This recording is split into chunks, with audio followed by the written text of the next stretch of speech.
এয়া আকাশবাণী তেজপুৰ আৰম্ভ কৰিবলৈ ওলাইছো আমাৰ অনুষ্ঠান কথা পাতো আহক। শ্ৰোতাসকল, কৃষিৰ ক্ষেত্ৰত চহকী আমাৰ অসমখনি কেৱল যে ধান, মৰাপাট, সৰিয়হ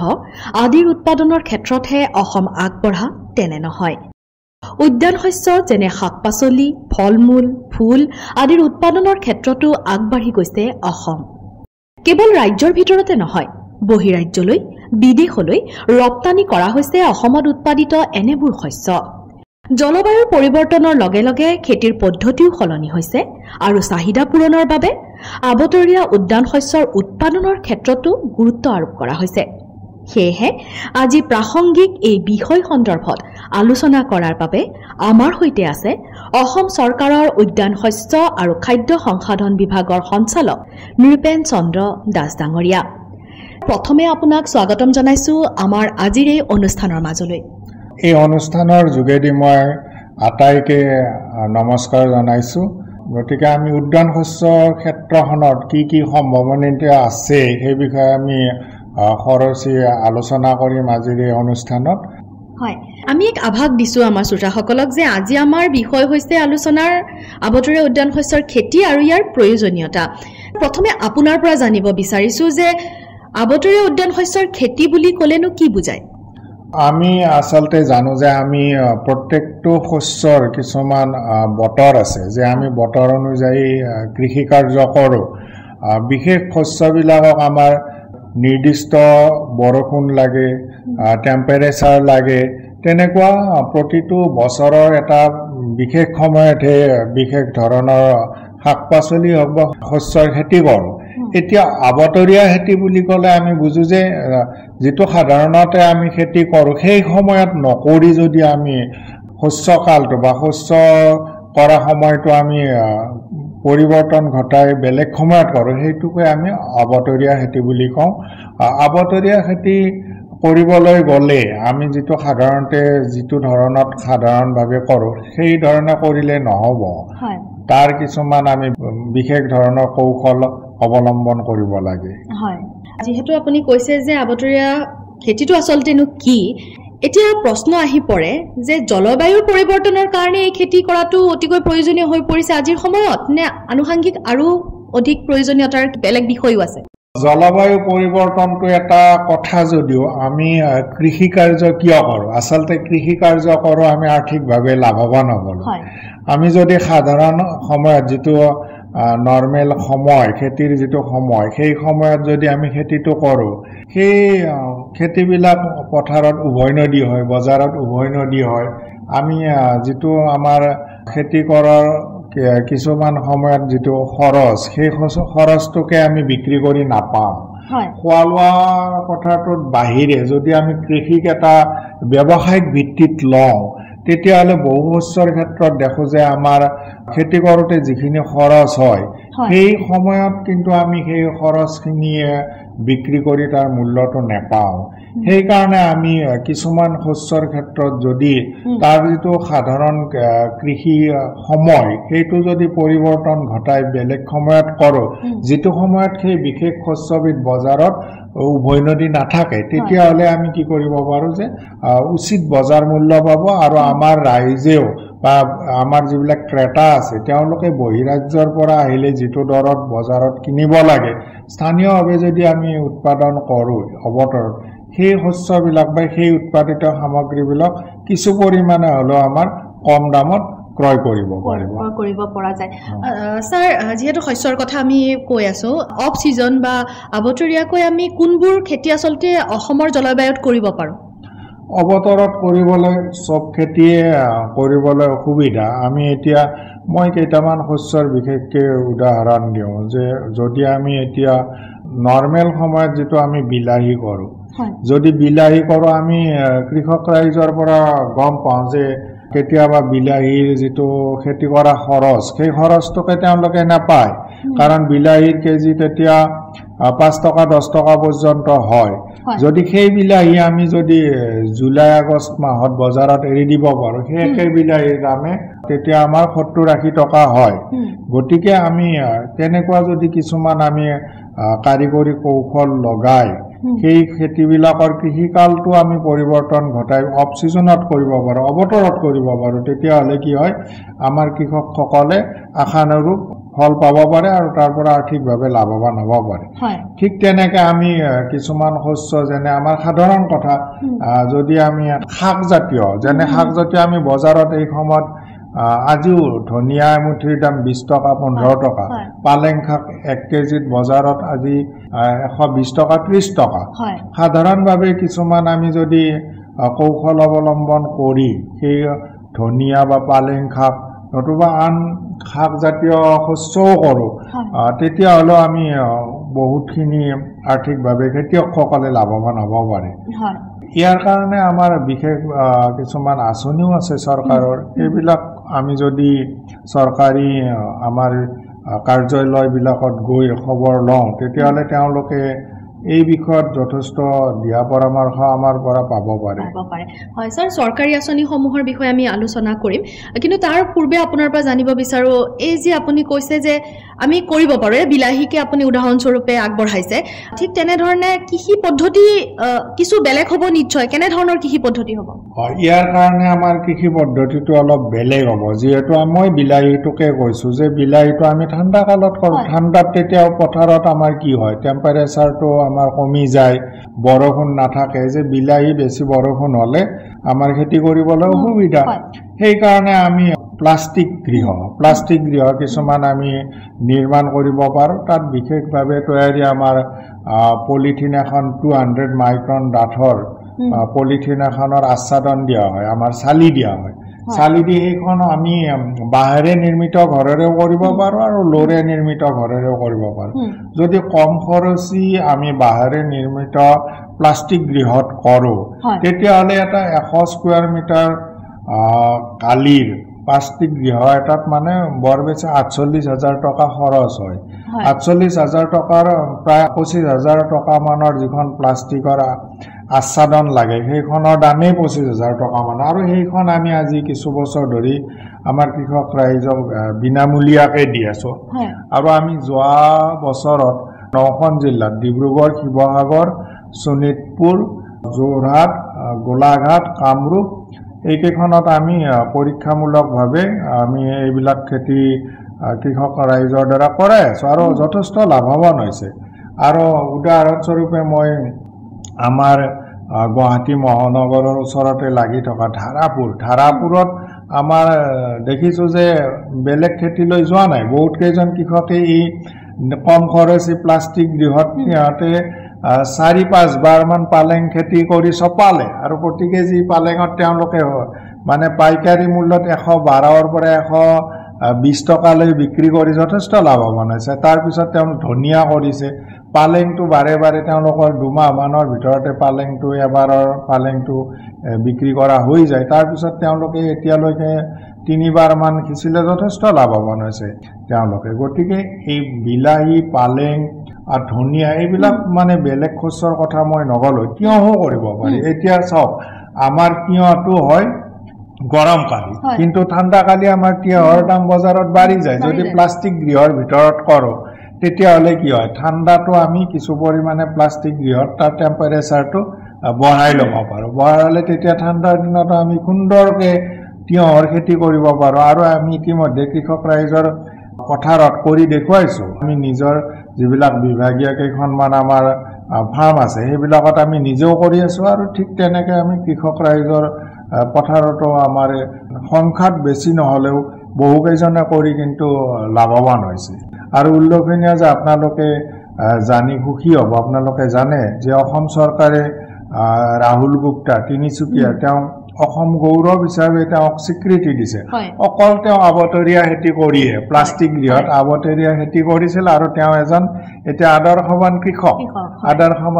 তেওঁক দেখি বহুত কেইজন আমাৰ বিভাগীয় আঁচনিৰ অংশীদাৰ হ'বলৈ আগবাঢ়ি আছে, আৰু আমি তেওঁলোকৰ লগত সহযোগ কৰি আছোঁ। যিহেতু জলবায়ু ভেদে আমি খেতি কৰিবলৈ যাব লাগিব, যদি আমি আবতৰীয়া খেতিৰ কথা কওঁ, বিভিন্ন সমস্যা দেখা দিব পাৰে, কীট পতংগই দেখা দিব পাৰে। যিহেতু জলবায়ুৰ তাৰতম্য ঘটিছে, জলবায়ুৰ কিছু সমস্যা দেখা দিব পাৰে। এনে ক্ষেত্ৰত কৃষকসকলে কি কৰিব লাগিব যদি তেওঁলোকে এই খেতি কৰে? সেইটো এটা খুবেই সুন্দৰ প্ৰশ্ন কাৰণ আমি যদি সাধাৰণ সময়ত যিটো হোৱা খেতি তাক যদি তাৰ সাধাৰণ সময়তকৈ সময়টো পৰিৱৰ্তন কৰোঁ কিছুমান বেমাৰ আজাৰে দেখা দিয়ে আৰু সেই বেমাৰ আজাৰবিলাক প্ৰতিৰোধ কৰিব পৰাকৈ কিছুমান জাত নিৰ্বাচন কৰিব লাগে আৰু আমাৰ যিহেতু বিভাগীয় কৃষি বিষয়া আছে কৃষি বিজ্ঞান কেন্দ্ৰবিলাক আছে তেওঁলোকে আমাক দিয়া পৰামৰ্শ দিয়ে কিন্তু অৱতৰত কৰিব গ'লে যিবিলাক আমি সমস্যা তাতকৈ কিন্তু আমাৰ বেমাৰত বাহিৰে কীট পতংগ উপদ্ৰৱটো কিন্তু অলপ কম মানে এই কাৰণে যিহেতু আমি অৱতৰত কৰিব যিবিলাক মানে প্লাষ্টিক গৃহৰ ভিতৰত কৰোঁ তাত কিন্তু পোকৰ উপদ্ৰৱটো খুবেই কম আৰু তাত আমি দেখিছোঁ যে আমি তেনেকুৱা কোনো বেছি সময়তে কীটনাশক দৰৱ ব্যৱহাৰেই কৰা নাই কেৱল বেমাৰৰ ক্ষেত্ৰত অলপ কিছু আমি সমস্যাৰ সন্মুখীন হৈছোঁ সেইবিলাক আমি আলোচনা কৰিছোঁ অসম কৃষি বিশ্ববিদ্যালয়ৰ উদ্যান শস্য গৱেষণা কেন্দ্ৰ কাহিকুছিৰ বৈজ্ঞানিকৰ লগত আৰু আমি কৃষি বিজ্ঞান কেন্দ্ৰবিলাকৰ লগত আলোচনা কৰিছোঁ কিছুমান বেমাৰ আজাৰ আহিছে সেইবিলাকৰ কিন্তু প্ৰতিৰোধ ব্যৱস্থাও আছে তথাপিও আমি তেনেকৈ এটা যদি সমস্যা দেখা দিয়ে আমি আঁতৰি থাকোঁ তেনেকুৱা নহয় কাৰণ এই ক্ষেত্ৰত কি হয় যে প্ৰতি হেক্টৰ বা প্ৰতি একৰ মাটিৰ যিটো উৎপাদন আৰু যিটো আমাৰ আয় নৰ্মেল সময়ত কৰাতকৈ বহুতেই বেছি সেইকাৰণে মই ভাবিছোঁ যে উদ্যান শস্য ক্ষেত্ৰখনত যদি আমাৰ নিবনুৱা যুৱক যুৱতীবিলাকে বহিৰাজ্যত গৈ তেওঁলোকে ব্যক্তিগত কিছুমান অনুষ্ঠানত চাকৰি কৰাতকৈ এই ক্ষেত্ৰত যদি মনোনিৱেশ কৰে মই ভাবোঁ তেওঁলোকে বহিৰাজ্যত গৈ যিখিনি দৰমহা পায় তাতকৈ বেছি তেওঁলোকে আয় কৰিব পাৰে আৰু এইখিনি সময়ত চৰকাৰেও যথেষ্ট সা সুবিধা দি আছে এনেকুৱা নহয় আপোনালোকে এইটো ভাবিব নালাগে যে চৰকাৰী বিভাগ মানে মেৰপাছৰ বিভাগ এনেকুৱা নহয় বহুত কৃষক আমাৰ লগত আহে আমাৰ ওচৰত আহে বহুতো শিক্ষিত নিবনুৱা যুৱক যুৱতী আজি মই যিখিনি জানো যে কৃষি ক্ষেত্ৰত নিজকে নিয়োজিত কৰিছে আৰু লাভৱানো হৈছে গতিকে আবতৰীয়া খেতিৰ যিবিলাক সমস্যা আছে সমস্যা নোহোৱা নহয় চবতে সমস্যা আছে সমাধানো আছে যে নৰ্মেল টাইমত কৰিলেও সমস্যা আছে কিন্তু অৱতৰতো সমস্যা আছে অৱতৰত কিন্তু তাত অলপ মানে পৰিকল্পনা কৰিব লাগে তাৰ সঠিক সময়ত আমি পুলিটো ৰোপণ কৰিব লাগিব তাক বিশেষভাৱে পুলিটো উৎপাদন কৰিব লাগিব তাত বিশেষভাৱে কিছুমান সাৰ বা তেনেকুৱা কৌশল আমি অৱলম্বন কৰিব লাগিব সেইখিনি আমি কিন্তু গোটেই কৃষক ৰাইজক বহুৱাই যিবিলাকে অৱতৰত খেতি কৰিব যায় তেখেতসকলক কিন্তু আমি আগতীয়াকৈ প্ৰশিক্ষণ দিওঁ প্ৰশিক্ষণ ল'ব লাগিব তেওঁলোকে পৰিকল্পনা তেওঁলোকে কৰিব লাগিব আৰু তেতিয়াহে তেওঁলোকে আৰ্থিকভাৱে স্বাৱলম্বী হ'ব পাৰিব আৰ্থিকভাৱে লাভৱান হ'ব পাৰিব কাৰণ সেই সময়ত আমি বহিৰাজ্যৰ পৰা আমদানি কৰোঁ খাদ্য সামগ্ৰী যিসমূহ শস্য আছে সেয়া আমি বহিৰাজ্যৰ পৰা আমদানি কৰোঁ আৰু এইখিনিত এটা প্ৰশ্ন ছাৰ উত্থাপন কৰিব বিচাৰিছোঁ যে ফুলৰ চাহিদা আমাৰ অসমত বহু বেছি আছে কিন্তু সেই হিচাপে কিন্তু ফুল উৎপাদন আমাৰ অসমত নহয় বিশেষকৈ উৎসৱ পাৰ্বণৰ সময়ত দেখিবলৈ পোৱা যায় যে বহিৰাজ্য অন্ধ্ৰৰ পৰা হওক উৰিষ্যাৰ পৰা হওক বহু ফুল আমাৰ ইয়ালৈ আহে এনে ক্ষেত্ৰত যদি আমি আবতৰীয়া কিছুমান ফুলৰ খেতি কৰোঁ তেনেহ'লে নিশ্চয়কৈ আমি লাভান্বিত হওঁ আমাৰ এতিয়া বহুতে নাজানে যে চুবুৰীয়া ৰাজ্য কলকাতা বা বেংগালোৰ পুনে ইয়াৰ পৰা কোটি টকাৰ ফুল আহে সেই কথাটো মই লক্ষ্য নকৰা নহয় মই বুলি নহয় আমাৰ কৃষি বিষয়াবিলাকেও লক্ষ্য কৰি আছে কিন্তু আচলতে আমাৰ সেই ক্ষেত্ৰত বহুতে মনোনিৱেশ কৰাই নাই কিন্তু আমি বিভাগীয়ভাৱে আমাৰ কোনোবাই যদি চাব বিচাৰে আমাৰ বিভাগীয় যিকেইখন ফাৰ্ম আছে ওচৰতে গুৱাহাটীৰ ওচৰতে বৰ্ণিহাটত আছে উলুবাৰীত আছে আমি বিভাগীয়ভাৱে সুন্দৰকৈ আমি জাৰবেৰা খেতি কৰিছোঁ এইবাৰ জাৰবেৰাৰ আচলতে সাধাৰণ সময়টো হ'ল ছেপ্টেম্বৰ অক্টোবৰ ৰোপণ সময় কিন্তু আমি এপ্ৰিল মাহতে ৰোপণ কৰিছিলোঁ আৰু আমি যদি চাওঁ যিটো এপ্ৰিল মাহত ৰোপণ কৰা ফুলৰ গুণ সেইটো মানে নৰ্মেল সময়ত কৰাতকৈ মই যিটো দেখিছোঁ সেইটো বহুত ভাল হৈছে আৰু তাৰ বজাৰ দৰ যিহেতু এই সময়ত আমাৰ স্থানীয়ভাৱে এইবিলাক ফুল উৎপাদন নহয় বাহিৰৰ পৰা আহে গতিকে বজাৰখন খোলা আছে বজাৰৰ মানে বহুত ডিমাণ্ড সেই কাৰণে আমি কৰি দেখুৱাইছোঁ জাৰবেৰাটো সহজভাৱে অৱতৰত কৰিব জাৰবেৰাটো অৱতৰ মানে গোটেই বছৰ জুৰি কৰিব পাৰি আচলতে গোটেই বছৰ যদি জাৰবেৰা খেতি কৰিব পাৰি যোৱা বছৰ আমি যিটো আমাৰ গেন্দে ফুল নাৰ্জী ফুলটো আমাৰ সাধাৰণতে অক্টোবৰ নৱেম্বৰ ডিচেম্বৰত ৰোপণ কৰা দেখা যায় যোৱা বছৰ কিন্তু আমি শিৱসাগৰ জিলাত কামৰূপ জিলাত মৰিগাঁও জিলাত আমি কেইবাখনো জিলাত পৰীক্ষামূলকভাৱে আমি ফেব্ৰুৱাৰী মাহত ৰোপণ কৰিছিলোঁ ফেব্ৰুৱাৰী মাহত ৰোপণ কৰি ফেব্ৰুৱাৰী মাৰ্চ এপ্ৰিল এইটো অৱতৰ কিন্তু সুন্দৰভাৱে সেই ফুল হৈছে আৰু সেই ফুলবিলাক মানে বজাৰত উচিত মূল্য পাইছে ঠিক তেনেকৈ আমাৰ ৰজনীগন্ধা টিউবৰোজ মই আমাৰ উলুবাৰী ফাৰ্মত 2 বিঘাতকৈ বেছি মাটি কৰি থৈছোঁ কোনোবাই যদি চাব খোজে চাব পাৰে তাৰ কৃষি সময় হ'ল যে ফেব্ৰুৱাৰী মাৰ্চ কিন্তু আমি ৰোপণ কৰিছিলোঁ জুন মাহত ৰোপণ কৰা যিটো টিউবৰোজ ৰজনীগন্ধা ফুল লহপহকৈ বাঢ়ি এতিয়া ফুল দি আছে আমি এতিয়া বিক্ৰী কৰি আছোঁ গতিকে এনেকুৱা নহয় আমাৰ মানে বহুত ফুল অৱতৰত কৰিও বাহিৰৰ পৰা যিবিলাক আমাৰ আহে সেইবিলাকৰ আমদানিটো কিছু পৰিমাণে হ'লেও আমি মানে বাধা দিব পাৰোঁ আৰু বাধা দিয়াই নহয় স্বনিয়োজনৰ মানে বহুত এইখন ডাঙৰ ক্ষেত্ৰ এখন পথ এটা মানে মুকলি হৈ আছে গতিকে মই এই অনুষ্ঠানৰ যোগেদি অনুৰোধ কৰোঁ যদি তেনেকুৱাকৈ কাৰোবাৰ মানে ইচ্ছা আছে আমাৰ বিভাগীয় জিলা কৃষি বিষয়া নতুবা কৃষি উন্নয়ন বিষয়া নতুবা আমাৰ ইয়াত যদি খানাপাৰাত আহি উদ্যান শস্য আৰু খাদ্য সংসাধন সঞ্চালকালয়ৰ অফিচত যোগাযোগ কৰে কাৰ্যালয়লৈ আহিলেও আমাৰ ধুনীয়াকৈ আমি বুজাই দিম আৰু এইবিলাক মানে প্ৰচুৰ সম্ভাৱনীয় থকা একটা সেক্টৰ এইবিলাকত মানে কম ঠাইতে খেতি কৰি মানে অধিক উৎপাদন বা আৰ্থিকভাৱে লাভালাভ হ'ব পাৰে মইতো দেখাত জাৰবেৰা কৰিব পাৰি টিউবৰোজ কৰিব পাৰি তাৰপিছত আমাৰ যিটো নাৰ্জী ফুল আৰামত কৰিব পাৰি এইবিলাক আৰু ফলমূলো আছে ঠিক তেনেদৰে স্যাৰ ফলমূলো কৰিব পাৰি কিন্তু ফলমূলৰ ক্ষেত্ৰত অলপ বিশেষ কাৰিকৰী কৌশলৰ দৰকাৰ হ'ব ফলমূলৰ ক্ষেত্ৰত আমি বিশেষকৈ এতিয়া ইমান মনোনিৱেশ কৰা নাই সেইটোৰ ক্ষেত্ৰত আমি এটা আমাৰ যিটো ক্ষেত্ৰত centre of excellence for Indo Israel project তাত কিছুমান আমি পৰীক্ষা কৰিম ইজৰাইলী টেকনলজি লগাই আমি এতিয়া ফলমূলৰ ক্ষেত্ৰত যোৱা নাই আমি বিশেষকৈ ভেজিটেবল যেনেকৈ কেপচিকাম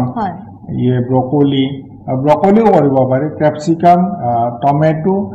লিফি ভেজিটেবলছ তাৰপিছত আমাৰ যিবিলাক পদিনা এইবিলাক মানে আমি খেতিতে আমি অলপ অক্সিজেনৰ এইটো সীমাবদ্ধ ৰাখিছোঁ আৰু বিশেষ আমি প্ৰশিক্ষণ দি আমি ফলমূলৰ ক্ষেত্ৰতো আগবাঢ়িম বুলি ভাবিছোঁ স্যাৰ খুব সুন্দৰভাৱে আপুনি ব্যাখ্যা কৰিছে আমাৰ শ্ৰোতাসকল নিশ্চয় ইয়াৰ পৰা তেওঁলোকে গম পাইছে যে আমি কি খেতি আচলতে কৰিব পাৰোঁ ফুলৰ খেতিৰ এটা সুন্দৰ এখন চাহিদা আছে আমাৰ অসমত সেই ক্ষেত্ৰতো আমাৰ কৃষকসকল আগবাঢ়িব পাৰে আমাৰ নৱপ্ৰজন্ম আগবাঢ়িব পাৰে চৰকাৰী আঁচনিৰ কথা বহুবাৰ উল্লেখ কৰা হয় যে চৰকাৰে এই ক্ষেত্ৰত কৃষকসকলক কেনে ধৰণৰ সুবিধা দিছে বা যদি তেওঁলোকে ক্ষতিগ্ৰস্ত হয় তাৰ বাবে তেওঁলোকে কেনে ধৰণে ক্ষতিপূৰণ পাব এই সন্দৰ্ভত অকমান ক'ব নেকি মই ক'লো যে প্ৰয়োজনীয় যিখিনি সামগ্ৰী আনকি আমি বীজকে ধৰি পুলি আমি আমাৰ চৰকাৰী যিবিলাক আমাৰ ফাৰ্ম আছে তাত আমি পুলি উৎপাদন কৰি কৃষকৰ ঘৰত তেওঁৰ খেতি পথাৰত দি আহিছোঁ তথাপিও কিছুমান সমস্যা আছে কিছুমান খেতি কেতিয়াবা নষ্ট হৈ যায় সেইটো আমাৰ যিটো শস্য বীমা আঁচনি আছে শস্য বীমা আঁচনিৰ অধীনত তেওঁলোকৰ নিয়ম অনুযায়ী তেওঁলোকে পঞ্জীয়নভুক্ত কৰিলে তেওঁ ক্ষতিগ্ৰস্ত যিখিনি হয় সেইখিনি তেওঁলোকে বীমাৰ মূল্য অনুযায়ী তেওঁলোকে জৰিয়তে পাব আৰু অন্যথাই আমি কি কৰোঁ আমি বিভাগীয়ভাৱে আমি চাওঁ যে খেতিয়কটোৰ অৱতৰত কৰা খেতিটোৰ কাৰণে কিবা কাৰণত এইটো আমি লোকচান ভৰিলে তেওঁ কিন্তু ইমিডিয়েটলি চৰকাৰী আঁচনিৰ পৰাই নেক্সট খেতিটোৰ কাৰণে আমি তেওঁ আকৌ প্লেন কৰি বীজকে আদি ধৰি আমি বিনামূলীয়াকৈ দিওঁ যাতে খেতিয়কজনৰ গোটেই বছৰ যদি সেই মাটিডৰাত যিটো উৎপাদন পালেহেঁতেন সেইখিনিৰ পৰা যাতে তেওঁ বঞ্চিত নহয় সেইটো কথা আমি লক্ষ্য ৰাখিয়ে কৰোঁ কিন্তু সমস্যা আছে সমাধান আছে কৃষক ৰাইজ এনেকুৱা হ'ব নালাগে যে এইটো আহিলে আমি নোৱাৰিম নেকি কৰিব কিন্তু সকলোৱে সম্ভৱ অসম্ভৱ একো নাই যদি আমি আৰ্থিকভাৱে লাভৱান হ'ব বিচাৰোঁ নতুন আমি কৃষি পদ্ধতি অৱলম্বন কৰিবই লাগিব বজাৰ যদি দখল কৰিব খোজো আমি তেতিয়াহ'লে বতৰতকৈ অবতৰত আমি মনোনিৱেশ কৰিব লাগিব তেতিয়াহে আমি আৰ্থিকভাৱে সচ্ছল হ'ব পাৰিম নতুন উৎসাহ লাগিব উদ্যম লাগিব তেতিয়াহে আমি আগবাঢ়ি যাব পাৰিম অসমৰ প্ৰতি ঘৰ মানুহৰ ঘৰত নাৰিকল গছ আছে তামোল গছ আছে পান আছে জালুক আছে কিন্তু দেখিবলৈ পোৱা যায় তেওঁলোকে এই ক্ষেত্ৰত যেন আগবাঢ়ি যোৱা নাই বৰ্তমান এই ক্ষেত্ৰত যে আমি এখন বজাৰ দখল কৰিব পাৰো সেই ক্ষেত্ৰত যেন ক'বাত অকমান তেওঁলোকে পিছ পৰি আছে 12 মাহে আমি ইয়াৰ খেতি কৰিব পাৰো 12 মাহে আমি ইয়াৰ চাহিদা ক্ষেত্ৰত আগবাঢ়িব পাৰো ঘৰৰ চৌহদতে আমাৰ তামোল বাৰী এখন থাকে বিভাগীয়ভাৱে আমি তামোল খেতিটোক আজিকালি উৎসাহিত নকৰোঁ যিটো মানে আমাৰ স্বাস্থ্যজনিত কাৰণত উত্তৰ পূৰ্বাঞ্চলত কেঞ্চাৰৰ প্ৰাদুৰ্ভাৱটো বেছি বুলি কয় তথাপিও আমাৰ যিবিলাক মানুহে তামোল খেতি কৰি আছে তাত কিন্তু আমাৰ পাণ বা জালুকৰ খেতি কৰি লাভৱান হ'ব পাৰে কিন্তু আমি বিভাগীয়ভাৱেও জালুকৰ পুলি বিনামূলীয়াকৈ দি আছোঁ গতিকে সেইখিনি যদি আমাৰ দিয়া পৰামৰ্শ লৈ তেওঁলোকে পাণ বা জালুকেই তেওঁলোকৰ চৌহদত থকা তামোল বা নাৰিকলৰ গছত তেওঁলোকে খেতি কৰে সেইটো মানে যথেষ্ট লাভজনক হয় কিয়নো আজি আমি যিবিলাক বাহিৰৰ অনুষ্ঠান এক্সিবিশন বা এইবিলাক আমি অনুষ্ঠান পাতে ব্যৱসায়িক ভিত্তিত অনুষ্ঠান প্ৰদৰ্শনমূলক সেইবিলাকত যাওঁ অসমৰ যথেষ্ট বস্তুৰ চাহিদা আছে জালুক আদা হালধি এইবিলাকৰ যথেষ্ট চাহিদা আছে সেইকাৰণে যদি কৃষক ৰাইজে অলপ কষ্ট কৰি বিভাগীয়ভাৱে যি সাহায্য পালে নিজাববীয়াকৈও যদি তেওঁলোকে জালুকৰ খেতি বা পাণৰ খেতি কৰে সেইটো কিন্তু তেওঁলোকৰ এটা দৈনন্দিন যিটো খৰচ সেইটো কিন্তু তেওঁলোকে পাণ বিক্ৰী কৰি নতুবা জালুকৰ খেতি কৰিও তেওঁলোকে আৰ্থিকভাৱে লাভৱান হ'ব পাৰে হয় ঔষধি গুণযুক্ত যেহেতু হয় বিভিন্ন কথা যেহেতু পাতিছো এইখিনিতে আপোনাৰ পৰা এটা কথা জানিব বিচাৰিছো যে আমাৰ বিশেষকৈ এতিয়া গুৰুত্ব দিয়া হৈছে জৈৱিক কৃষিৰ ওপৰত যদি আমি আবতৰীয়া কিছুমান খেতি কৰোঁ তাত বহুতৰে প্ৰশ্ন হ'ব পাৰে মনত এইটো উত্থাপন হ'ব পাৰে যে ৰাসায়নিক সাৰ প্ৰয়োগ কৰিব লাগিব নেকি বেছি পৰিমাণে নে আমি জৈৱিক কৃষি পদ্ধতিৰেই খেতি কৰিব পাৰোঁ আবতৰীয়া খেতিত এনেকুৱা নহয় নৰ্মেল খেতিটো আমি জৈৱিকভাৱে যদি কৰিব বিচাৰোঁ তেতিয়াহ'লে তেনেকুৱা জৈৱিক কীটনাশক দৰৱ আছে জৈৱিক সাৰ আছে সেইবিলাক প্ৰয়োগ কৰিলে আমাৰ উদ্দেশ্য হ'ল কি গছৰ শ্ৰীবৃদ্ধি হ'ব লাগিব গছডাল নিৰোগী হৈ থাকিব লাগিব যদি আমি জৈৱিকভাৱে কৃষি কাৰ্য কৰিব খোজোঁ তেতিয়াহ'লে কৰিব পাৰোঁ আৰু সেইটো ভালহে জৈৱিক খেতিৰ কাৰণে বজাৰৰ মূল্য বেছি পায় আৰু সেইটো আজি গোটেই অসম বা ভাৰততেই নহয় আন্তঃৰাষ্ট্ৰীয়ভাৱেও জৈৱিক কৃষিৰ সামগ্ৰীৰ ওপৰত আমাৰ চাহিদা বহুত বেছি গতিকে জৈৱিকভাৱে কৰিলে যে আমি যথেষ্ট সাৰ বা কীটনাশক দ্ৰব্য প্ৰয়োগ কৰিব লাগিব এনেকুৱা নহয় জৈৱিকভাৱে কৰিব লাগিলে আমি জৈৱিক পদ্ধতিৰ কৃষি কাৰ্যত যিবিলাক অনুমোদিত সাৰ আছে কীটনাশক দৰৱ আছে সেইবিলাক আৰু কেনেকুৱা পদ্ধতি অৱলম্বন কৰিলে আমি কৃষি কাৰ্যটো সম্পন্ন কৰিব পাৰোঁ সেইবিলাক ব্যৱহাৰ কৰিলে আমি উৎপাদন ইচ্ছানুযায়ী বা আমি আশানুৰূপ ফল পাব পাৰোঁ আৰু জৈৱিক খেতিৰ সদায় আদৰ বেছি আৰু যেতিয়া আমি যিটো আচ্ছাদিত বা প্ৰটেক্টেড সুৰক্ষিত এটা ব্যৱস্থাৰ মাজত কৰোঁ মই আগতে কৈ গৈছোঁ পোক পৰুৱাৰ উপদ্ৰৱটো খুবেই কম কীটনাশক দৰৱটো নিদিয়াকে হয় বুলি মই ক'ব পাৰোঁ কিন্তু যিহেতু গছৰ শ্ৰীবৃদ্ধি লাগিব সাৰ যোগান ধৰিব লাগিলে আজিকালি বিভিন্ন সাৰ তেনেকুৱা জৈৱিক সাৰ ওলাইছে সেইবিলাক প্ৰয়োগ কৰিব পাৰে আৰু যদি জৈৱিকভাৱে আমি নকৰোঁ তেতিয়াও আমাৰ সাৰ প্ৰয়োগ কৰিব লাগিবই কিন্তু তাত আমি সাৰটো আমি বহুত ক্ষেত্ৰত আজিকালি যে আমাৰ আছে যে ড্ৰিপ ইৰিগেশ্যন দিব পাৰোঁ আমি কৃষক ৰাইজক যিটো টোপাল পদ্ধতি ড্ৰিপ ইৰিগেশ্যন ছিষ্টেমটো আমি লগাই দিওঁ তেতিয়া সেই ছিষ্টেমত কি হয় আমি এনে যদি গুৰিত ছটিয়াই সাৰ যিমান দিওঁ ড্ৰিপ ইৰিগেশ্যনত দিলে বহুত কম লাগে আৰু প্ৰতিডাল গছে প্ৰতিজোপা জোপে সম পৰিমাণৰ সাৰ পায় আৰু আমি দেখিছোঁ যে প্ৰত্যেকডাল গছৰ শ্ৰীবৃদ্ধি সম পৰিমাণৰ আৰু তাৰ উৎপাদনো মোটামুটি একে হয় গতিকে সেই গোটেই আধুনিক পদ্ধতি চৰকাৰী আঁচনি গোটেইবিলাকৰ যদি আমি সমন্বয় ঘটাই আগবাঢ়োঁ তেতিয়াহ'লে মই ভাবোঁ নিবনুৱা যুৱক যুৱতীয়ে অকল চাকৰিমুখী নহয় কিন্তু তেওঁলোকে নিজৰ স্বনিয়োজনৰ বাট মুকলোৱাৰ উপৰিও আন 4-5 জনকো প্ৰত্যেকজনে কিন্তু নিয়োগৰ সৃষ্টি কৰি দিব পাৰে মই দেখিছোঁ, আমি দেখিছোঁ এতিয়া যিবিলাক আমাৰ যুৱক যুৱতীয়ে এইবিলাক কামত নিয়োজিত হৈছে তেওঁ আৰু 4-5 জনক তেওঁ নিয়োজনৰ বাট মুকলি কৰি দিছে। গতিকে এইবিলাক ক্ষেত্ৰত মই আকৌ অনুৰোধ জনাইছোঁ, চৰকাৰী বিভাগ মানে এনেকুৱা নহয় যে গ'লে আমি কোনো দিহা পৰামৰ্শ নাপাম, এনেকুৱা নহয়। অলপ ধনাত্মক দৃষ্টিভংগী লৈ যদি আমি চৰকাৰী বিভাগৰ ওচৰ চাপোঁ, কিন্তু চৰকাৰী আঁচনিয়ে বহুতখিনিক উন্নয়নমূলক কাম কাজত সহায় কৰি আছে। খুব সুন্দৰ কথা আপুনি কৈছে আৰু নিশ্চয়কৈ আমাৰ নৱপ্ৰজন্মই এই কথা শুনি আছে, আমাৰ কৃষকসকলেও শুনি আছে আৰু তেওঁলোকে ইয়াৰ জৰিয়তে উপকৃত হ'ব আৰু আমি যি বিষয়ত আজি আলোচনা কৰিছোঁ তাৰ প্ৰয়োজনীয়তাৰ বিষয়ে তেওঁলোকে নিশ্চয় গম পাব আৰু গুৰুত্ব সহকাৰে গ্ৰহণ কৰিব। শেষত আপুনি কিবা ক'ব বিচাৰিব আমাৰ ইচ্ছুক যিসকল কৃষক আছে? মই ইতিমধ্যে কৈছোঁ, যিবিলাক আমাৰ ইচ্ছুক শিক্ষয়িত্ৰী আৰু নিবনুৱা যুৱক যুৱতী আছে, আপোনালোক আটাইকে অনুৰোধ জনাইছোঁ, আমাৰ জিলাত হ'লে জিলা কৃষি বিষয়া আৰু যদি ব্লক পৰ্যায়ত হয় কৃষি উন্নয়ন বিষয়া আছে, চৰকাৰৰ যিবিলাক আঁচনি আছে, বিশেষকৈ উদ্যান শস্য আৰু খাদ্য সংসাধন বিভাগৰ জৰিয়তে যিবিলাক আঁচনি ৰূপায়ণ কৰি আছোঁ, বেছিভাগেই কিন্তু চৰকাৰৰ ফালৰ পৰা যিবিলাক লৈছোঁ আমাৰ নিবনুৱা যুৱক যুৱতীৰ কাৰণে স্বনিয়োজনৰ বাট মুকলি কৰা আঁচনিয়ে। ইয়াৰ উপৰিও মই কৈছোঁ প্ৰটেক্টেড কাল্টিভেশ্যনৰ উপৰিও আজি মই এই প্ৰসংগতে কৈ আছোঁ যে মানে কাঠফুলা মাছৰুমৰ খেতিও কৰিব পাৰি, তাৰ বীজ বহুত বাহিৰৰ পৰা আহে। বীজ উৎপাদনৰ কাৰণে আমি একোটা লেবৰেটৰীৰ কাৰণে 10 লাখ টকা ৰাজসাহায্য দি আছোঁ আৰু আমি ইতিমধ্যে কেইবাজনো যুৱক যুৱতীয়ে আমাৰ সেইবিলাক স্থাপন কৰিছে আৰু চৰকাৰী পক্ষত হ'লে 20 লাখ আৰু ব্যক্তিগত খণ্ডত 10 লাখ। গতিকে এনেকুৱা বহুতো আমাৰ লাভজনক আঁচনি আছে। মই আপোনালোক আটাইকে অনুৰোধ জনাইছোঁ যাতে আমাৰ জিলা কৃষি বিষয়া নতুবা আমাৰ স্থানীয় কৃষি উন্নয়ন বিষয়াৰ লগত যোগাযোগ কৰি চৰকাৰী আঁচনিসমূহৰ যদি আপোনালোকে লাভালাভ গ্ৰহণ কৰিব পাৰে, মই নিশ্চয় ভাবিছোঁ যে আপোনালোকে নিজৰ লগতে ওচৰৰ যি নিবনুৱা যুৱক যুৱতী বা কৃষক আছে তেওঁলোককো স্বনিয়োজনৰ বাট মুকলি কৰি দিব। খুব সুন্দৰ কথা আচলতে উল্লেখ কৰিছে আৰু আমিও বিচাৰিম যে অসমখনক যদি আমি কৃষি ক্ষেত্ৰত আগবঢ়াই নিব লাগে তেনেহ'লে আমি কৃষি খণ্ডক নতুন চিন্তাধাৰাৰে চাব লাগিব, নতুনভাৱে চাব লাগিব আৰু তাৰ বাবে আমি